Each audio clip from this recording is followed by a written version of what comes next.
Hello friends, myself Mr. Minal Artikal, working as a lecturer in Mechanical Engineering Department from Vallabhbhai Polytechnic, Navsari. Today I will discuss about projection of line. હવે લાઈનની અંદર આપણે અગાઉ situations જોઈ ગયા કે જેની અંદર લાઈન આપણી કોઈ પણ એક પ્લેનને પેરેલલ હોય, એટલે અહીંયા આગળ આપણી ક્વાડ્રન્ટ સિસ્ટમ છે. તો લાઈનની સિચ્યુએશનમાં આપણે આ રીતે જોઈ ગયા હતા કે લાઈનને સૌથી પહેલાં આ રીતે પડેલી છે એમ કન્સિડર કરો. જો લાઈન HP સાથે એંગલ બનાવે છે, એટલે કે આ હોરિઝોન્ટલ સપાટી સાથે એંગલ બનાવે છે અને VP ને પેરેલલ હોય, એટલે કે VP વર્ટિકલ પ્લેન જે છે આ ઊભું પ્લેન એને પેરેલલ હોય, તો આપણને સાચો દેખાવ અહીંયા આગળ જોવા મળશે. જો લાઈન કોઈ પણ એક લાઈન છે તે HP સાથે એંગલ બનાવે તો HP સાથેના એંગલને આપણે થીટા વડે દર્શાવીશું, એટલે angle of true length with HP. તો એ આપણો થીટા એંગલ કહેવાશે અને પેરેલલ જે પણ પ્લેનને હશે લાઈન તે પ્લેનમાં આપણને સાચો દેખાવ જોવા મળશે. જો લાઈન VP સાથે એંગલ બનાવે એમ આપેલું હોય તો આ વર્ટિકલ પ્લેન છે, તો આ લાઈનને આપણે આ રીતે ખસેડવી પડે. HP સાથે એંગલ બનાવે તો ઉપરની તરફ ઉચકો, VP સાથે એંગલ બનાવે તો આગળની તરફ ખસેડો, અને આ એંગલ આપણને ઉપરથી જોતા દેખાશે. અને આ VP સાથે એંગલ બનાવે છે પણ HP સાથે કેવી છે? પેરેલલ છે. HP થી બધું અંતર સરખું છે, હોરિઝોન્ટલ પ્લેન થી બધું અંતર સરખું છે, એટલે HP ને પેરેલલ છે, એટલે સાચો દેખાવ આપણને HP માં જોવા મળશે. અને ઉપરથી જોતા સાચો દેખાવ દેખાશે તો એ દેખાવ આપણો નીચેની તરફ જશે, કારણ કે ટોપ વ્યૂ જોતી વખતે આ પ્લેનને આપણે રોટેટ કરવાનું છે. તો VP સાથે એંગલ બનાવે એ એંગલને આપણે ફાઈ નામ આપીશું, બરાબર છે. અને એ દેખાવ આપણને નીચે જોવા મળશે, HP માં જોવા મળશે અને HP નીચે જશે. હવે આપણે સિચ્યુએશનમાં આ રીતે જોઈ ગયા હતા. લાઈનની એક સિચ્યુએશન આ રીતની હતી, એક સિચ્યુએશન આ રીતની હતી, એક સિચ્યુએશન આ રીતની હતી. પછી લાઈન HP સાથે ખૂણો બનાવે અથવા લાઈન VP સાથે ખૂણો બનાવે, એ સિચ્યુએશન આપણે જોઈ ગયા. હવે અહીંયા આગળ એ ટાઈપનો પ્રોબ્લેમ છે કે લાઈન બંને પ્લેન સાથે ખૂણો બનાવે છે, એટલે HP સાથે ખૂણો બનાવે છે તો આ રીતે આપણે ઉચકીશું, અને VP સાથે ખૂણો બનાવે છે તો ફરીથી આગળ ખસેડીશું, બરાબર. તો આ ટાઈપનો પ્રોબ્લેમ સોલ્વ કરવા માટે આપણે કઈ રીતે ડ્રો કરીશું? આપણે સામેથી જોઈશું તો પણ આપણને સાચી લંબાઈ જોવા નહીં મળશે, ઉપરથી જોઈશું તો પણ સાચી લંબાઈ જોવા નહીં મળશે. તો આ પ્રકારના પ્રોબ્લેમ સોલ્વ કરવા માટે એક આ રફ ફિગર તમારે કન્સિડર કરવાની રહેશે. આ ફિગરને તમે કમ્પ્લીટ કરો એટલે તમારો પ્રોબ્લેમ સોલ્વ થઈ જશે. હવે જો આપણે વાંચીએ, એ line AB 80 mm long, 80 mm લાંબી એક લાઈન છે, is inclined at 30 degree to HP. HP સાથે 30 નો ખૂણો બનાવે છે, એટલે આ રીતે આપણે ઉચકીશું. અહીંયા આગળ 30 ડિગ્રીનો એંગલ બનશે and 45 degree to VP. અને VP સાથે એંગલ બનાવે એટલે આગળની તરફ ખસેડીશું. HP સાથે 30 અને VP સાથે 45 નો ખૂણો બનાવે છે. The end capital A is 25 mm AB, 25 mm above HP. એટલે AB નો એક છેડો કેપિટલ A જે છે તે HP કરતા આ હોરિઝોન્ટલ પ્લેન કરતા 25 mm જેટલો ઉપર છે, and 15 mm in front of VP. અને VP કરતા 15 mm આગળ છે, એટલે અહીંયાથી આ ડિસ્ટન્સ આપણો 25 છે અને અહીંયાથી આ ડિસ્ટન્સ 15 છે, એટલું આપણને આપેલું છે. The other end is in first quadrant. તેનો બીજો છેડો જે છે કેપિટલ B એ પણ આ પહેલા ચરણની અંદર જ છે, એટલે અહીંયા આગળ લાઈન આ રીતે પડેલી છે. તો એના પ્રોજેક્શન્સ ડ્રો કરો. Draw its projections. આ સમજણ માટે અહીંયા આગળ ફિગર બતાવેલી છે. HP હોરિઝોન્ટલ પ્લેન થી 25 mm ઉપર, વર્ટિકલ પ્લેન થી 20 mm આગળ છે, બરાબર. એ છેડો અહીંયા છે, આ 30 નો ખૂણો બનાવે છે, આ 45 નો ખૂણો બનાવે છે. હવે આપણે આ પોઈન્ટની પોઝિશન પહેલા માર્ક કરીશું. તો અહીંયાથી 25 mm જેટલું ઉપર છે, તો એ ડાયમેન્શન આપણને અહીંયા આગળ દેખાશે સામેના દેખાવમાં, એટલે એ ડાયમેન્શનને આપણે અહીંયા આગળ દર્શાવીએ છીએ. સૌપ્રથમ આપણે XY લાઈન ડ્રો કરીશું, એને X અને Y નામ આપી દઈશું.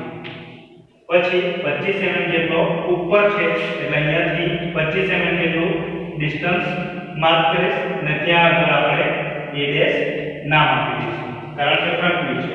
પછી કેટલા mm આગળ છે? તો અહીંયાથી 15 mm જેટલું આગળ છે, 25 જેટલું ઉપર અને 15 mm આગળ. તો એ 15 આપણને ઉપરથી જોતા પડતા દેખાશે એટલે કે અહીંયા દેખાશે, પણ આ પ્લેન નીચે પડશે એટલે 15 mm XY લાઈનની નીચે જશે. એટલે અહીંયાથી હું 15 mm જેટલું ડિસ્ટન્સ લઉં છું અને અહીંયા આગળ એક પોઈન્ટ માર્ક કરું છું. એ આપણને ઉપરથી દેખાય છે, ટોપ વ્યૂ છે એટલે એને સિમ્પલ નામ આપીશું A. ફ્રન્ટ વ્યૂમાં હંમેશા ડેશ આવશે, ટોપ વ્યૂમાં ડેશ નહીં. બંને બાજુ હું ડાયમેન્શન બતાવી દઈશ. આ તો 25 લીધું છે, આ તો 15 લીધું છે. પછી નેક્સ્ટ સ્ટેપમાં તમારે શું કરવાનું કે આની અંદરથી પ્રોજેક્શન લાઈન સીધી પ્રોજેક્શન લાઈન આ રીતે સીધી પ્રોજેક્શન લાઈન પહેલા બધું ડ્રોઈંગ તમારે ઝાંખું કરવાનું છે, પછી ફક્ત આ લાઈન જ ડાર્ક કરવાની રહેશે. અત્યારે આ ઝાંખું ડ્રો કરવાનું છે, તમને દેખાય એટલા માટે હું થોડું ડાર્ક કરું છું, બરાબર છે. તો અહીંયાથી બંનેમાંથી પ્રોજેક્શન આપણે લઈશું. પછી આપણે જોઈશું કે ડેટામાં શું આપેલું છે, ટ્રુ લેન્થ એટલે કે સાચી લંબાઈ લાઈનની કેટલી છે, 80 mm લાંબી લાઈન કીધું છે. તો પીએલ ને આપણે અહીંયા લખી દઈશું. થીટા એંગલ આપેલો છે, એ એચપી સાથે 30 નો ખૂણો બનાવે છે એટલે થીટા = 30 અને વીપી સાથે 45 નો ખૂણો બનાવે છે તો 5 એટલે 45 ડિગ્રી. હવે આ જે લાઈન છે એ 30 ડિગ્રીનો એંગલ બનાવે છે એટલે ક્યાંથી જોતા દેખાશે, સામેથી જોતા આપણને એ એંગલ દેખાશે અને અહીંયા આગળ દેખાશે. એટલે અહીંયાથી આપણે 30 ડિગ્રી પર એક લાઈન લઈશું. 30 ડિગ્રી તમે કોણમાપકની મદદથી લઈ શકો અથવા સેટ સ્ક્વેરની મદદથી લઈ શકો. અહીંયાથી આ એક કોણમાપક મૂકીશ તો અહીંયાથી 10, 20 અને 30 પર પોઈન્ટ માર્ક કરીશ અને લાઈન ડ્રો કરી દઈશ. અથવા સેટ સ્ક્વેરનો યુઝ કરીને આ રીતે 30 ડિગ્રીની લાઈન ડ્રો કરી શકાય. આ 30 નો એંગલ છે, આ 60 નો એંગલ છે એટલે 30 મૂકીને આપણે એ લાઈન ડ્રો કરી દઈશું. હવે અહીંયાથી આ લાઈન ડ્રો થઈ ગઈ પછી એના પર આપણે માપ લઈ લઈશું. આ માપ આપણે કેટલું લેવાનું છે, 80 mm એટલે અહીંયાથી 80 mm જેટલું માપ લઈશું. એટલે આ આપણી કહેવાશે ટ્રુ લેન્થ. એટલે અહીંયા આગળ હું લખી દઈશ TN ટ્રુ લેન્થ, બરાબર. હવે આ લાઈનનું સીધું પ્રોજેક્શન આપણે નીચે મૂકવાનું છે. તો એ પ્રોજેક્શનને આપણે અહીંયા સુધી ખેંચીશું. અહીંયાથી હું સ્ટાર્ટ કરીશ અને એ પ્રોજેક્શનને અહીંયા સુધી ખેંચીશ. આના પ્રોજેક્શન સુધી, એમાંથી પાસ થતા પ્રોજેક્શન સુધી સ્ટ્રેટ લાઈનથી ખેંચીશ. લાઈન આપણે અહીંયાથી સ્ટાર્ટ થાય છે એટલે જ્યાંથી સ્ટાર્ટ થાય એ નહીં પણ એના સિવાયના બીજા પોઈન્ટમાંથી પાસ થતા પ્રોજેક્શન સુધી સીધી લાઈનને ખેંચીશું. એટલે આ લાઈન આપણે આ તરફ ખેંચી છે એટલે અહીંયા આગળ હું આ રીતે એરો બતાવી દઈશ.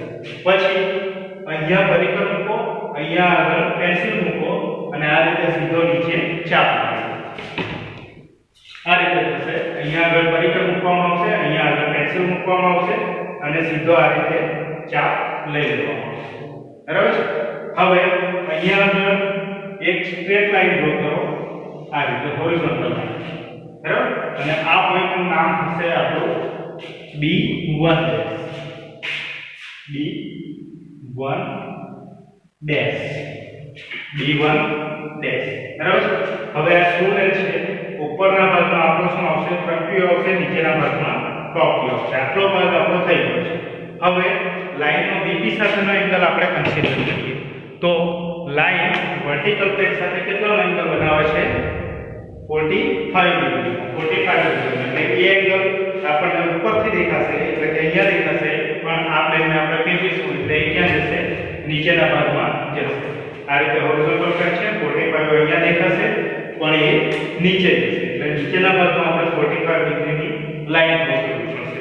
એટલે 45 ડિગ્રી માટે હું આ સેટ સ્ક્વેરનો યુઝ કરીશ અથવા કોણમાપકનો યુઝ કરીને પણ તમે ડ્રો કરી શકો. અહીંયાથી આ રીતે કોણમાપક મૂકવામાં આવશે. અહીંયાથી 10, 20, 30, 40 અને 5, 45 એટલું લઈને લાઈન ડ્રો કરો અથવા આ સેટ સ્ક્વેરનો આપણે યુઝ કરીશું. આ રીતે મૂકી દઈશ કારણ કે આ એંગલ 45 નો છે અને અહીંયાથી લાઈન ડ્રો કરી દઈશ એટલે આ 45 ડિગ્રી પર એક લાઈન બીજી આવશે.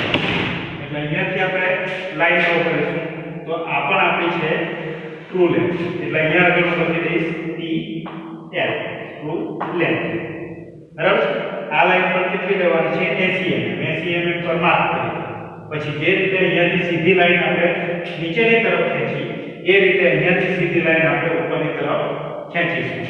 સીધી લાઈન એકદમ વર્ટિકલ આવવી જોઈએ, આ રીતે ત્રાસી થવી જોઈએ નહીં. એટલે સીધું આ રીતે સેટ સ્ક્વેર રાખો અને સીધી લાઈન ખેંચી લો. તો અહીંયાથી આ રીતે વર્ટિકલ લાઈન આવશે. આ લાઈન સીધી ખેંચો ઉપર અહીંયા સુધી. એને કેમ અહીંયા સુધી ખેંચવાની છે? તો લાઈન અહીંયાથી સ્ટાર્ટ થાય છે. આ લાઈન અહીંયાથી સ્ટાર્ટ થાય છે એટલે એના પ્રોજેક્શન સુધી નહીં પણ એના સિવાયના એટલે કે બીજા પોઈન્ટના પ્રોજેક્શન સુધી એને ખેંચે. બરાબર? સોરી, આ લાઈન આપણી અહીંયા ડ્રો થઈ ગઈ છે. આની આ ટ્રુ લાઈન છે આપણી અહીંયાથી અહીંયા સુધી. એટલે આ પ્રોજેક્શન આપણે ક્યાં સુધી ખેંચવાનું છે? અહીંયા સુધી ખેંચવાનું છે. આ લાઈન આવશે છેલ્લે આપણે બતાવીશું એ. અત્યારે આપણે ટ્રુ લેન્થ લીધી છે. અહીંયાથી આ એંગલ આપણે કેટલો લીધો છે? 545 એટલે અહીંયા આગળ આપણે 45 લીધો છે. ઉપરનો એંગલ પણ બતાવી દઉં છું. ઉપર આપણે લીધેલું હતું થીટા એટલે કે 30 ડિગ્રી. અહીંયા 45 થી આ લાઈન બતાવી અને પછી આનું પ્રોજેક્શન સીધું ઉપર ખેંચ્યું. આ લાઈન આપણી અહીંયાથી સ્ટાર્ટ થાય છે એટલે એના પ્રોજેક્શન સુધી નહીં પણ બીજા પોઈન્ટના પ્રોજેક્શન સુધી એ ઉપર સુધી ખેંચેલી છે. એટલે અહીંયા આગળ હું આ રીતે આનો બતાવી દઈશ. આ લાઈન સીધી ઉપર ખેંચે છે. ઉપર નામ આપણે B1 ડેશ આપેલું છે. અહીંયા આગળ નામ આપણે B આપીશું. આ આપણો ટોપ વ્યૂ છે. ટોપ વ્યૂને હું બ્લુ કલરથી બતાવું છું. A અહીંયા આગળ B અને B1 આપીશું. ખાલી ડેશ નહીં લખીશ. ઉપર B1 ડેશ હતું, અહીંયા આગળ B1 લખીશ. બરાબર છે? ચાલો, એટલે અહીંયા સુધીનું કામ આપણું થઈ ગયું. હવે જે રીતે આગળના સ્ટેપમાં આપણે આ રીતે ચાપ મારેલો હતો, હવે અહીંયા આગળ ઉપરની તરફ ચાપ મારવાનો છે. એટલે A ડેશ પર પોઈન્ટ મૂકીશ એટલે કે પરિઘનો પોઈન્ટ મૂકીશ. અહીંયા આગળ પેન્સિલ મૂકીશ અને આપણો ચાપ હું ઉપરની તરફ લઈશ. એટલે આ ચાપ અહીંયા ઉપર જશે. બરાબર છે?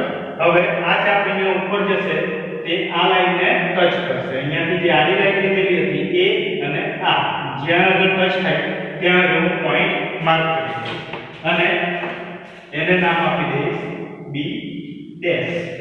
કારણ કે આ ફ્રન્ટ વ્યૂ થશે એટલે આને આ લાઈનને આપણે સીધી સ્કેલ વડે જોઈન્ટ કરી દઈશું. બરાબર છે? એટલે આ થશે આપણો ફ્રન્ટ વ્યૂ. સામેનો દેખાવ. સામેના દેખાવમાં આપણે ડેશમાં નામ આપીએ છીએ. A dash B dash. બરાબર છે? એ જ રીતે નીચે. હવે નીચે આપણે આ લાઈન ડ્રો કરી, આ ડ્રો કરી, અહીંયાથી આડી લાઈન લેવાની બાકી છે. તો એ આડી લાઈનને આપણે આ રીતે ખેંચી લઈશું. સીધી આડી લાઈન ખેંચી લઈશું. હવે એની અંદર શું કરીશું? અહીંયા આગળ કયો પોઈન્ટ બાકી છે? આ જે ચાપ ડ્રો કરેલો છે એ ચાપ આપણો ત્યાં ટચ થાય છે, અહીંયા આગળ ટચ થાય છે. એટલે અહીંયા આગળ પોઈન્ટનું નામ આપી દઈશું આપણે સિમ્પલ B. કારણ કે ઉપરથી જોતા આપણને ટોપ વ્યૂ દેખાશે, એ નીચે જશે. ટોપ વ્યૂમાં ડેશ આવશે નહીં. એટલે આ પોઈન્ટ થશે આપણું B. એટલે અહીંયા આગળ આપણે જોઈન કરીશું આ અને એ આપણો થશે ટોપ વ્યૂ. એટલે હું લખીશ TV ટોપ વ્યૂ. બરાબર છે? ઓકે. હવે જે બાજુએ થીટા હોય તે બાજુએ થીટા સાથે હંમેશા આલ્ફા આવે છે.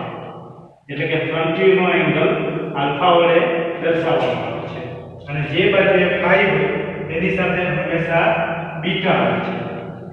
એટલે કે ટોપ વ્યૂ નો એંગલ હંમેશા બીટા વડે દર્શાવવામાં આવે છે. થીટા આલ્ફા ઉપર આવશે, ફાઈ બીટા નીચે આવશે. હવે આપણને જે પણ નથી આપેલું તે માપ આપણે આના પરથી માપીને આન્સર્સમાં લખવાનું છે. હવે આટલી વસ્તુ થઈ ગઈ પછી આ જે પોઈન્ટ છે આ પોઈન્ટ અને અહીંયાનું પોઈન્ટ આ બંને જે ચાપ ઇન્ટરસેક્ટ થાય છે એને જોઈન કરતી સીધી લાઈન આ રીતે હું સીધી લાઈન ડ્રો કરીશ.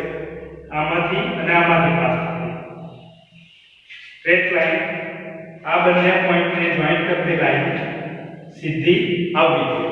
જો આ લાઈન જો વાંકી ચૂકી જતી હોય, ત્રાંસી જતી હોય તો પ્રોબ્લેમ ખોટો છે. ત્યાં જ આપણને ખ્યાલ આવી જાય. જો આ લાઈન એકદમ સ્ટ્રેટ આવશે, આ લાઈન અને આ લાઈન બંને જો પેરેલલ રહેશે આ રીતે તો પ્રોબ્લેમ આપણો સાચો છે એમ કહેવાશે. હવે આ પ્રોબ્લેમ કમ્પ્લીટ થયા પછી અહીંયાથી આ ડાયમેન્શન મેઝર કરીએ. એટલે ફ્રન્ટ વ્યૂ કેટલો આવે છે એ માપ અહીંયા લખી દો.